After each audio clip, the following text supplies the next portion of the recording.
नमस्कार मित्रों, हमारी एसआरटी गुजराती चैनल में तमारू स्वागत है।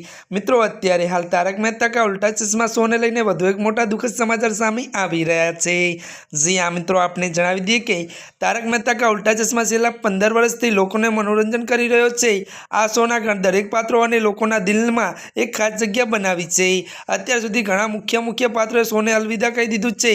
आवी स्थितिमां हवे आ शोने लईने वधु एक पात्रने एक्झिटना समाचार सामे आवी रह्या छे। त्यारे मित्रों, मीडिया रिपोर्ट मुजब तारक मेहता का उल्टा चश्मा ની નવી સોનો એટલે કે પલક સિંઘવાનિયાએ અચાનક શોને અલવિદા કહી દીધું છે। પલકના આ નિર્ણયનું પાછળનું કારણ હજુ સુધી જાણી શકાયું નથી। તેમજ સોના મેકર્સ અને પલક તરફથી છોડવા અંગેની સત્તાવાર પુષ્ટિ હજુ સુધી કરવામાં આવી નથી। જો કે મિત્રો, તમને જણાવી દઈએ કે આ સમાચાર સાચા છે તો ટપ્પુ સેનામાંથી એક સભ્યની બાદબાકી થઈ જશે। અને તમને જણાવી દઈએ કે 2019માં સોનો એટલે કે નિધિ ભાનુશાળીએ વિદાયના બાદ તેની જગ્યા પલક સિંઘવાનિયાએ લીધી હતી અને સોને તેને સોનું તરીકે खूब ज पसंद करवामां आवी छे। त्यारे मित्रों, आजना माटे आटलुं ज। अमारी चेनल लाइक शेर और सब्सक्राइब करी दे।